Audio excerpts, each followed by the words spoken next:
through 8th grade, I was sort of enjoying the fact that I could do reasonably well without any effort. They had this thing where you'd get an effort, which would be 1, 2, or 3, and then a grade.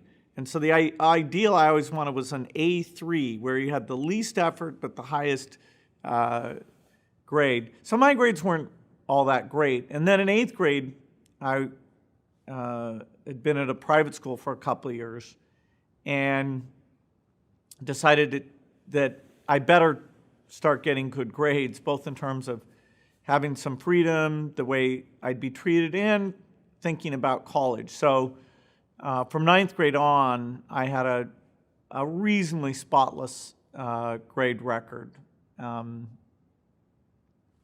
I got quite serious about grades at that point. Math was the thing that came most natural to me. And, you'd take these exams, some of which were sort of nationwide exams, and I did quite well on those, and that gave me some confidence. And I had some teachers who were very encouraging. They let me read textbooks. They encouraged me to take a college course on symbolic math, which is actually called algebra. So I felt pretty confident in my math skills, which is a nice thing because not only the sciences, but economics, a lot of things, if you're comfortable with math and statistics and ways of looking at cause and effect, that's extremely helpful. I had one named Paul Stockland who, at the school I was at, who challenged me. Later, one named Fred Wright, who challenged me.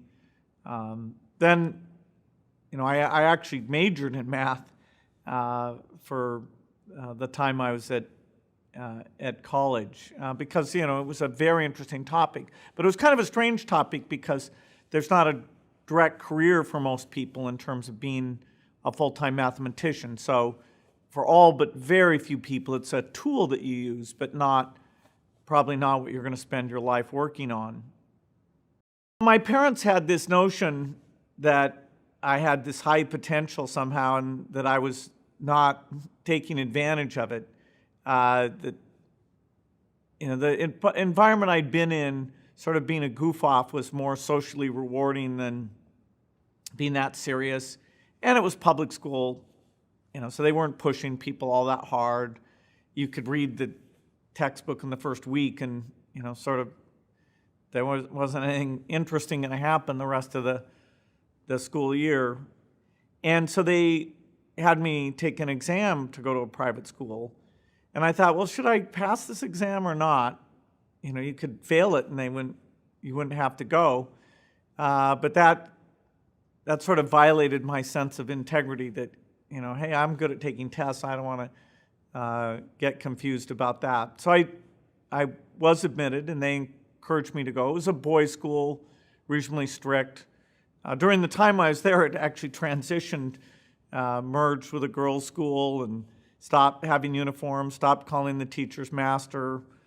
So it became pretty normal. But it was a change at first.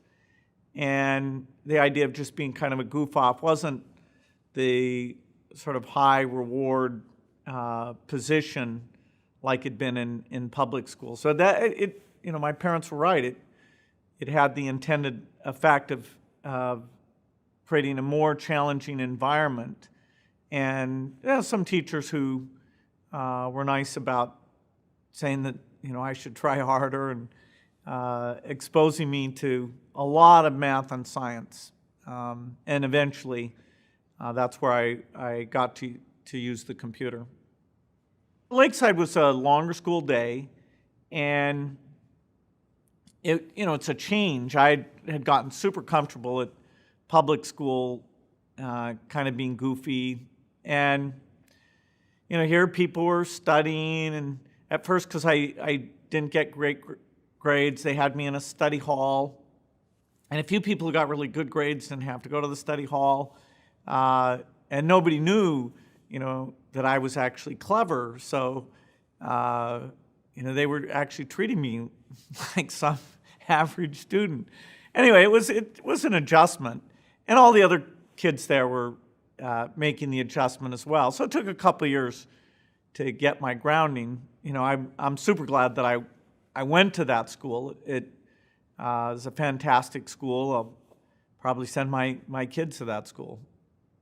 The Lakeside's Mothers Club had a rummage sale every year to raise money for the school. And instead of just funding the budget, they always would fund something kind of new and interesting in addition. And without too much understanding, they decided having a computer terminal at the school would be a novel thing.